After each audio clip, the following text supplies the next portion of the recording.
with Kyle Evans.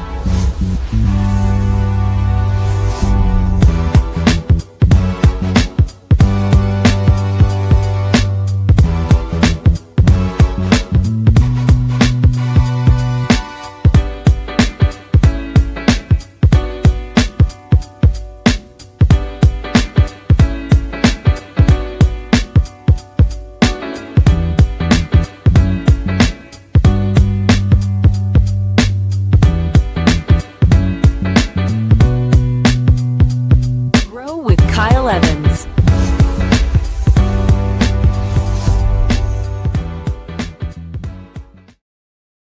Good morning, good morning, good morning, ladies and gentlemen, boys and girls, people of the internet. Welcome back to your daily checkup from the neck up. As always, Kyle Evans hanging out with you, sitting here on the ones and twos to make sure that we're starting our day filled up, to make sure that our heads are screwed on tight, to make sure that we're not pouring from an empty cup as we go about our business. It's Wednesday. If everybody out there and understands what Wednesday is, it means hump day, right in the middle of the work week. Today, ladies and gentlemen, we are going to continue our dive, our trail run through The Rookie Real Estate Agent by good buddy old pal Jay Papasan. He is an absolute genius, one of the pillars of K.W. If you haven't picked this book up, go ahead and do that. And let's dive into some of the wisdom and the logic in here, man. We're going to go through chapters 1 and 2 today. Talk about some of the things that stand out and see if it shows up for you in your life. Jay pulls no punches, man. He jumps right into the deep end, giving you the opportunity to author, flesh out, come to terms with the 5 reasons why real estate is a great career opportunity. Some of us know this, and some of us need to be reminded, man. Number one, first and foremost, one of the main things you hear from people when they say I'm getting into real estate is freedom and flexibility. Hey, man, I just want that freedom. Want that flexibility. Make my own hours. Love that for you. I do. And you have absolutely all the power in the world to work as much or as little as you want and build your own calendar. But when we talk about freedom and flexibility, my mega agents out there, my seasoned veterans know a lot of times we only get that freedom and flexibility when we've earned the right to it, or when we are working our calendar and not letting our calendar work us, setting up appropriate boundaries, setting up appropriate time guardrails. It still, in my opinion, is absolutely true. There is freedom and flexibility there, but we got to work to get it. Number 2, I love this one. You get to help people with their greatest asset purchase. You get to help people with one of the most expensive things they will probably ever buy. I tell real estate agents that all the time. You guys should be walking around with some pride, with some confidence. You are transacting one of the most expensive things that people will ever put their money to. That's a big deal. You have your chest up, your chin up, your chest out, man. We get to help people with their greatest asset purchase. And also, when I say that, I want you to understand this. You should be taking it that seriously. You should be showing up with that form of conviction. Number 3, easy one, low cost of entry.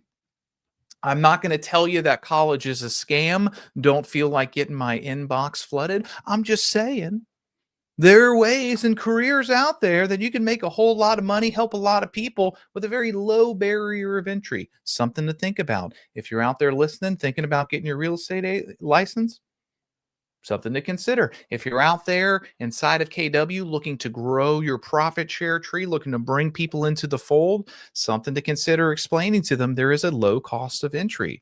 Number 4, there is no financial ceiling. Pretty much. I mean, there are only a certain amount of homes that are going to close this year. So there is a ceiling. It's just way, way up there. We have the opportunity to make as much money as we want. There is no salary. That's the scary thing, but it's also the beautiful thing.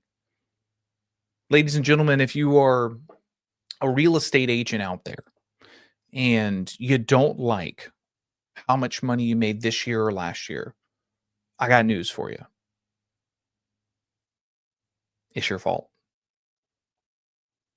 It's your fault. It's not the markets. It's not your areas, not your zip code. It's yours.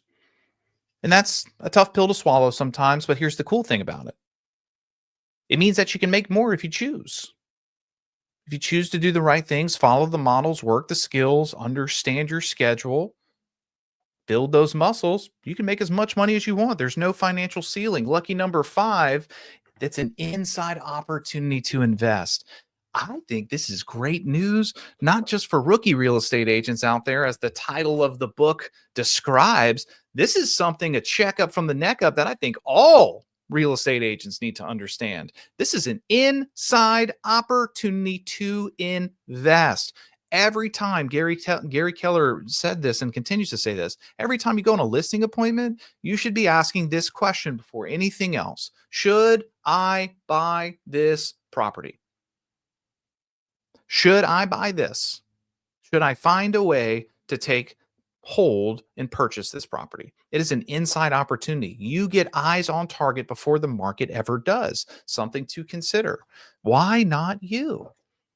Guys, that's chapter 1 in this book. Just going hot and heavy real quick into it. Chapter 2, we talk about the title here. It says, Own Your Mindset, Own Your Future. Truer words have never been spoken, ladies and gentlemen. Own your mindset, own your future. He goes on to say that when you set your mind right, actions can follow. I truly believe that our behaviors follow our beliefs. Our behaviors, our actions, the things that we do follow our beliefs. Gary Keller talks about this in Quantum Leap: first creation, second creation. You've heard these titles throughout time. As a man thinketh, so does he do. Think and grow rich. Like, our brains, our belief patterns, how we see ourselves, how we see the calling placed upon our lives is going to dictate how we show up in the world. If your behaviors are not where you want them to be, I'm going to challenge you to go internal. What is the podcast playing in your mind on a daily basis? How do you see yourself in the mirror? Our behaviors follow our beliefs. Speaking of beliefs and the things that we understand to be true, he jumps right into what he and Gary call myth understandings. Myth understandings. And he gives us 6 myth understandings that stand between us and success. Listen to me, people out there, people of the internet. You might fall into one of these things, whether you are an A1 day one agent or you are the biggest, baddest, oldest agent in your area. I think sometimes we all fall into some of these myth understandings. Myth number 1: before I take action, I feel like I have to know everything.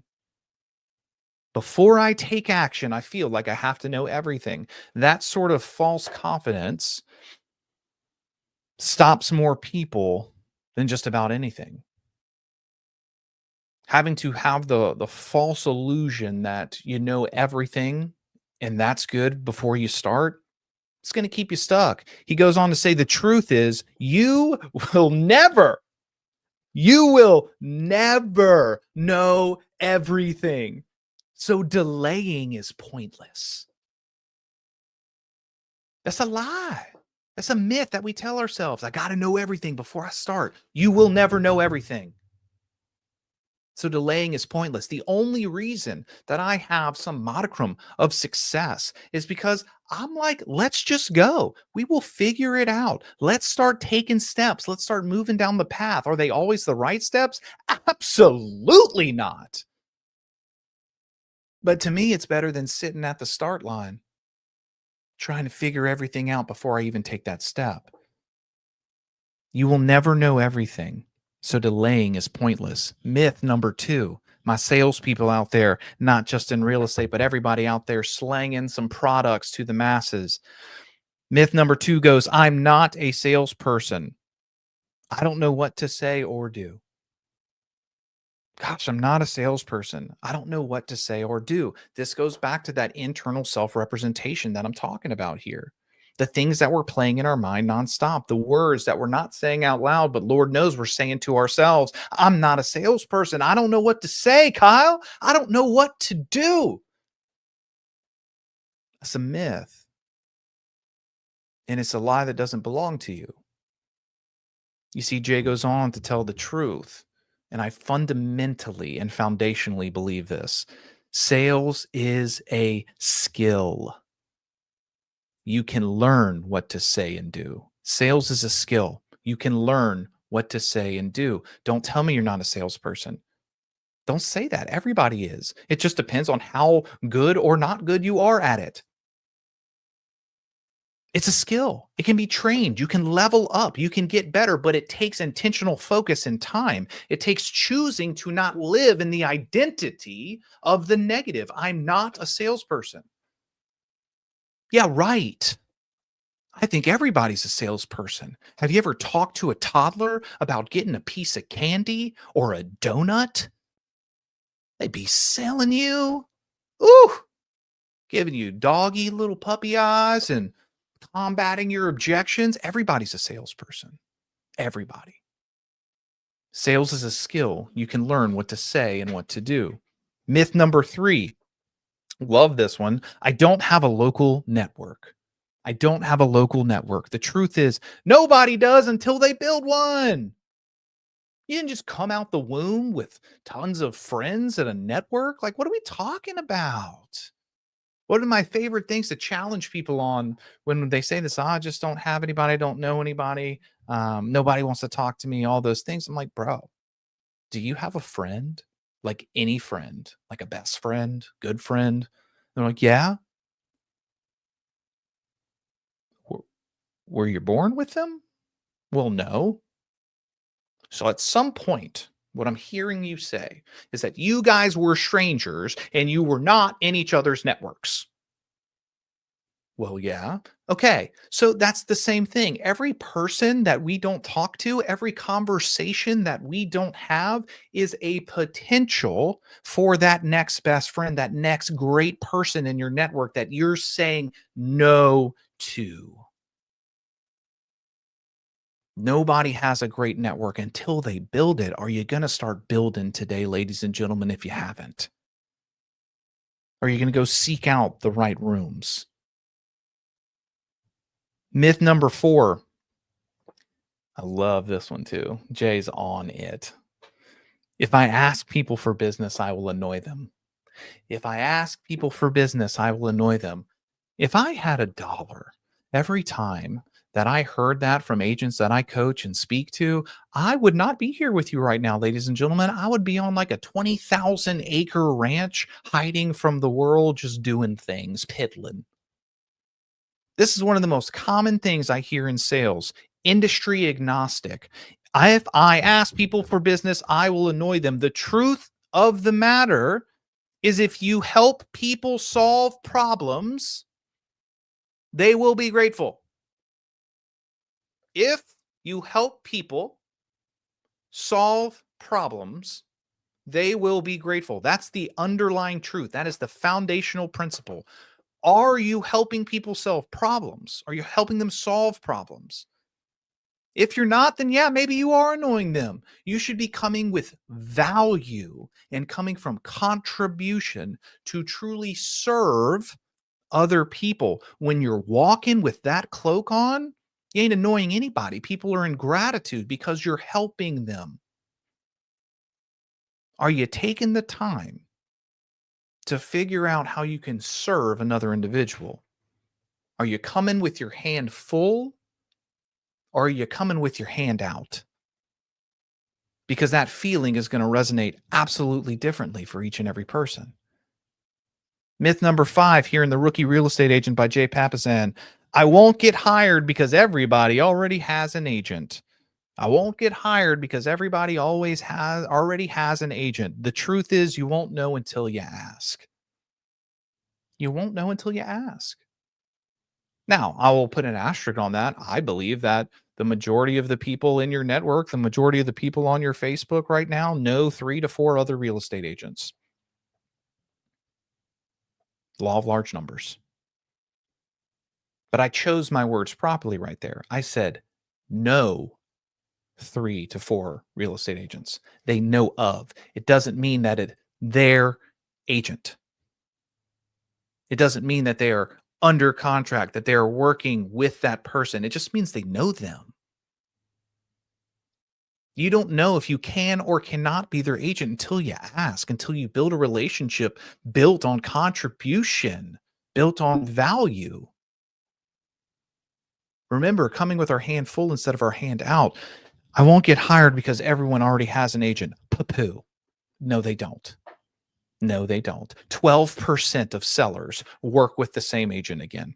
12%. I think your odds are pretty good. If you're at the casino, okay? If you're at the casino and I tell you that this table has an 88% chance of winning, you're probably going to sit at it. By the way, ladies and gentlemen, 88% is the amount of sellers that do not use their agent again. Only 12% of people, of sellers, use their agent again. The opportunity is endless. So the myth, I won't get hired because everyone already has an agent. The truth, you won't know until you ask. Myth number 6 coming at you on this Wednesday morning. I'll figure the business stuff out later. I love that. I'll figure the business stuff out later. I'll figure the business stuff out later. The truth is, if you figure it out sooner, you'll thank yourself later. Ouch. If you figure it out sooner, you'll thank yourself later. I truly believe that the first year in real estate as a real estate agent is one of the hardest things that people have to do. They're learning a new skill. They're learning laws. They're learning contracts. They're learning how to be a business person. They're also under the arduous task of educating the consumer on who they are and what they do now. That's a very challenging thing. The first year is the toughest. If you can get through that, odds are in your favor. Here's the problem. Most agents take that first year and they stretch it into 2 or stretch it into 3 because they don't take the time to figure the business stuff out. Just like Jay's talking about here. They don't take the time to understand how to work their calendar properly, how to build a P&L, how to work their database, how to implement systems and models into their business that make them the hero and not bring their bank account down to 0. Put that on a t-shirt. The myth, I'll figure the business stuff out later. The truth, if you figure it out sooner, you'll thank yourself later. The choice is yours. Some of us are still sitting in there in year 10, don't know how to work a P&L. Come on, people. Let's get it together. He wraps up the chapter 2 with the idea of finding your big why. He says a big why is your core motivator for doing what you do. Finding your drive and motivation requires unlocking your big why. It will remind you of your personal purpose and the purpose of your business. And it must be a big why if you want to become highly successful. Guys, when you're thinking about your big why, I want you to be very careful not to judge your big why versus other people's big whys. You see, a lot of times we judge our insides to other people's outsides. I want you to understand that comparison is the thief of joy. If your big why is big enough for you, it's big enough for me. If it'll get you to do the things that you know you're supposed to do when you don't feel like doing it, that's a big enough big why. That's the whole point and the whole purpose is to know where you're going and why, because when the hard days come, and they will, that you get up and you go, that you reach down, pull out that purpose and plow on through the problems.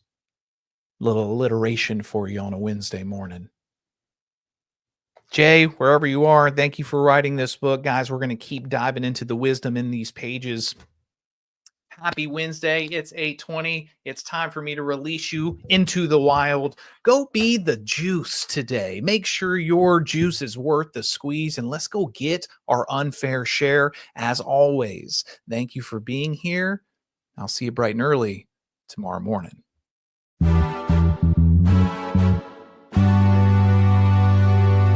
Grow with Kyle Evans.